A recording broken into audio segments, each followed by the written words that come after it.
She didn't send the last text. She didn't wait by her phone. She didn't ask for a conversation or an explanation or closure.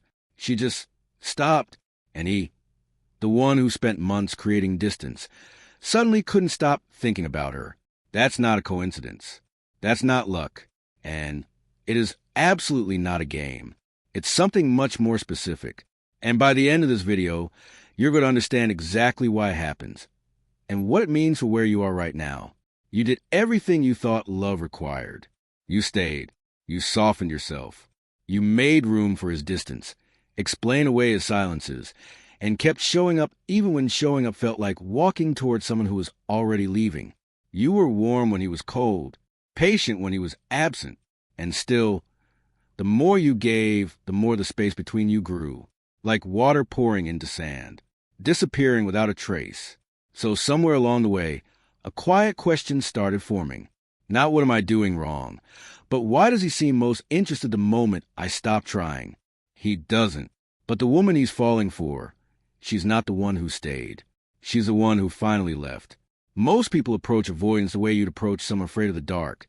Gently, carefully, making sure every light is on so nothing feels threatening. More warmth, more reassurance, more proof that closeness is safe. But with avoidance, that approach doesn't lower the walls. It builds them higher, because the more you move toward him, the more his system registers one thing: pressure. And pressure, to an avoidant nervous system, doesn't feel like love. It feels like a room shrinking. And the instinct, every time, is to find the door. So he steps back, and you move forward, and the cycle tightens. Because avoidants don't respond to effort the way most people do. They respond to atmosphere, not what you say or do, but to what they sense about where you are emotionally, whether you need something from them, whether your presence carries expectation, whether, beneath the patience and the warmth, there's a quiet waiting, and that waiting is oriented toward them. They feel it before they think it. And as long as they feel it, they stay at a distance, not out of cruelty, but because need, to someone wired the way they are, doesn't feel like connection.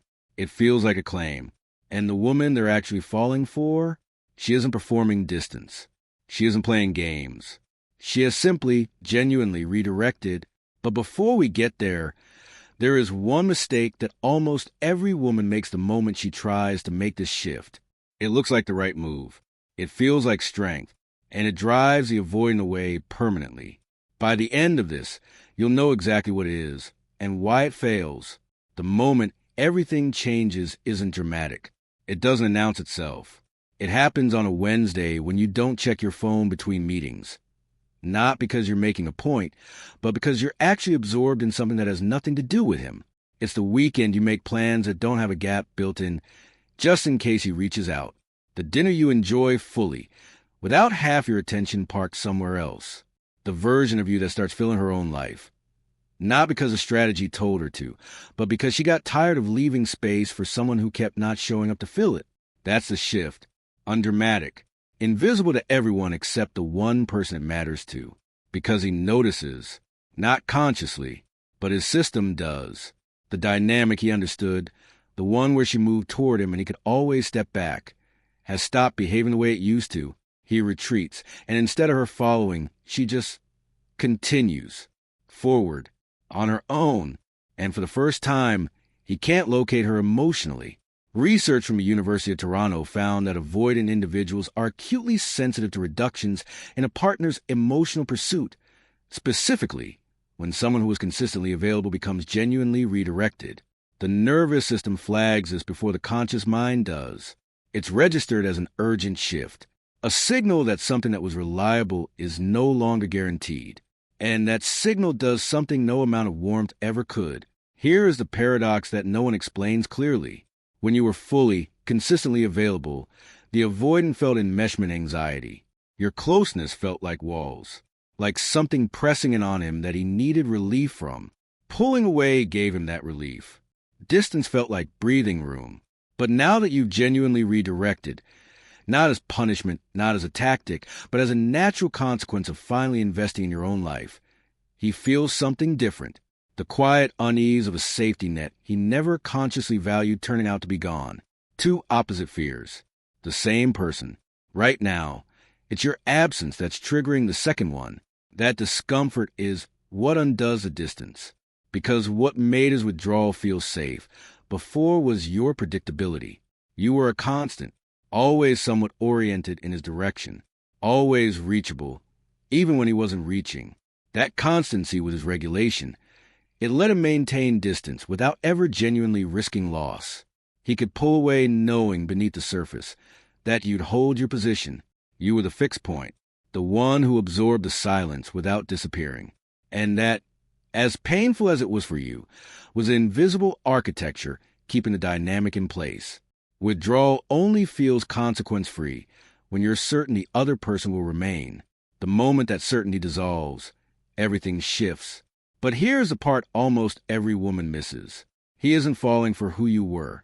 He's falling for who you become. The version of you that no longer orbits him.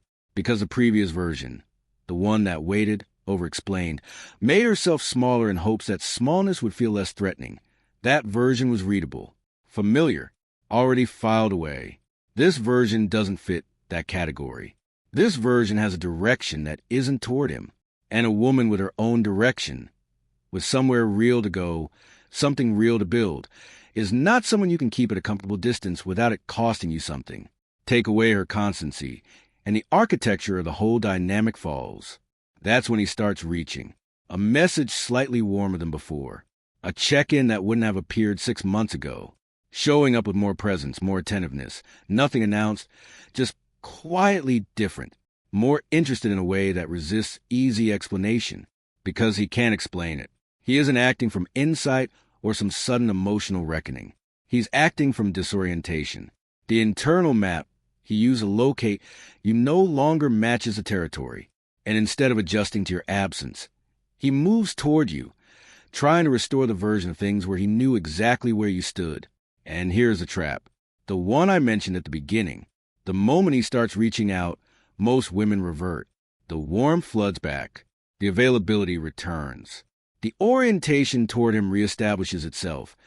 Because finally, he's showing interest. And the instant that happens, his nervous system resets. The enmeshment anxiety returns. The pressure returns. And he pulls back again.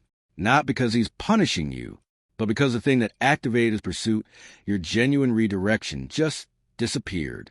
You have to remain the new version, not to manipulate him, not as a test, but because the new version is the one who is actually living, because his version of you removes something he didn't know he was relying on. For avoidance, a sense of control over the emotional landscape is what passes for safety, not control over you as a person, but the background certainty that the door is unlocked, that you're still there, even when he isn't engaging, when that certainty dissolves, genuinely, not as performance. The door he assumed was permanent is no longer something he can take for granted. He isn't falling for you because he's had a revelation. He's falling for you because the safety of knowing you were waiting has evaporated, and he's trying to recover it. That distinction matters, because it changes how you hold yourself when he returns. Not as a relieved version who finally got the response she'd been waiting for, as the grounded version who simply continued becoming who she was always meant to be. Choosing to become that woman is uncomfortable at first. The redirection takes real work. It means tolerating the silence without rushing to fill it, not checking, not reaching, letting yourself actually move forward instead of hovering at the edge of someone else's availability. If you're in that space right now, sitting with the silence, trying to hold a new version of yourself without slipping back, I want you to know that this work is real and it deserves real support. That's exactly what we built inside this community. It's a space where women doing this work come together, not to vent, not to obsess, but to actually practice the redirection we're talking about in this video. And if this video reached you at exactly the right moment, share it with someone who needs to hear it. Drop a comment below telling me where you are in this. I read every single one. And if you haven't subscribed yet, do it now, because what we're building on this channel goes much deeper than one video. Because when you change, genuinely, not as strategy, he feels it, not as a wake-up call, not as a realization of what he nearly lost, but as a quiet instability in a place he thought was settled. Something that doesn't allow him to stay comfortably distant. Something that pulls, without announcement, without explanation. And that is why he falls deepest for her. Not because she chased him, but because she was the one woman who was finally, fully, somewhere else.